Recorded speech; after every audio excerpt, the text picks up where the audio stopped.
एक छोटे से गांव में मोहन नाम का एक गरीब किसान रहता था।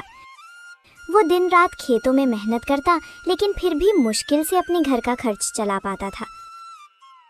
सुबह होते ही वो हल लेकर खेत में लग जाता, पसीने और चिंता के साथ अपनी जिंदगी को जैसे तैसे आगे बढ़ाता रहता।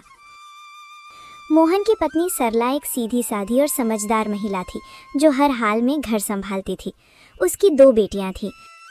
बड़ी बेटी गीता, जो समझदार और अच्छे स्वभाव की थी, और छोटी बेटी नीलम, जो चंचल और चालाक थी, लेकिन अपनी बड़ी बहन से बहुत ईर्ष्या करती थी। दोपहर का समय था। रसोई में सरला चूल्हे के पास बैठी खाना बना रही थी। गीता उसके पास आकर चुपचाप सब्जी काटने लगी। गीता बेटा, तुम हर काम इतनी लगन से करती हो, सच में तुमसे घर संभल जाता है। माँ, ये तो मेरा फर्ज है। आप इतनी मेहनत करती है तो मैं कैसे पीछे रह सकती हूँ। तुम्हारी यही बात मुझे सबसे अच्छी लगती है, शांत स्वभाव और समझदारी। इतना कहते कहते अचानक सरला को ध्यान आता है। अरे, नीलम कहाँ है? सुबह से दिखी ही नहीं। नीलम, ओ नीलम! सरला जोर से आवाज लगाती है। कुछ पल सन्नाटा रहता है, फिर तेज कदमों की आवाज आती है। नीलम गुस्से और चिड़चिड़े अंदाज में रसोई में अंदर आती है। क्या है माँ, इतनी जोर जोर से क्यों बुला रही हैं? मैं कोई खाली नहीं बैठी थी। बात करने का ये तरीका है? मैं बस पूछ रही थी कि तुम कहाँ थी। नीलम हंसते हुए तंज में, आपको मेरी क्या चिंता होगी? आपको तो बस आपकी आदर्श बेटी गीता की ही फिक्र रहती है। गीता, नीलम ऐसा मत बोलो। नीलम गुस्से में बीच में काटते हुए, आप चुप ही रहो दीदी, हर वक्त अच्छी बनने का नाटक मत किया करो। सबके सामने सीधी साधी बनती हो और सारी तारीफें भी तुम ही ले जाती हो। नीलम, बस करो नीलम, ये जलन तुम्हें गलत रास्ते पर ले जा रही है।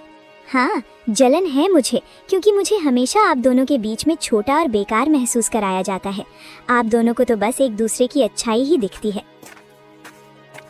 दोपहर की तेज धूप खेतों पर चमक रही थी। मोहन अपने खेत में हल चला रहा था।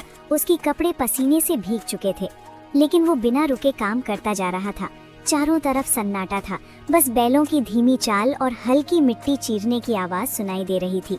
थोड़ी देर बाद मोहन रुका, अपने माथे का पसीना पोंछा और आसमान की ओर देखने लगा। हे भगवान, इस बार तो दया कर देना। हर साल की तरह इस बार भी अगर फसल खराब हो गई ना, तो घर चलाना मुश्किल हो जाएगा। बच्चों की जिम्मेदारी है, घर का खर्च है, कब तक यूं ही जैसे तैसे चलता रहेगा। वो गहरी सांस लेकर फिर आसमान की ओर देखता है।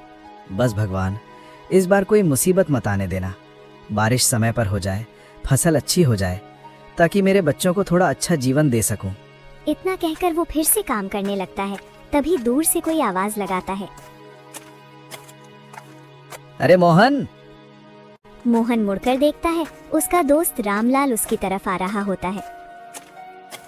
क्या बात है भाई, आज तो बड़े सोच में डूबे हुए लग रहे हो।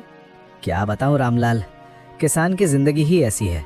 मेहनत तो पूरी करते हैं, लेकिन सब कुछ ऊपर वाले के हाथ में होता है। बिल्कुल सही कहा तुमने। इस बार तो मौसम भी कुछ ठीक नहीं लग रहा। कभी ज्यादा धूप, कभी अचानक बादल। हाँ, बस यही डर लगा रहता है।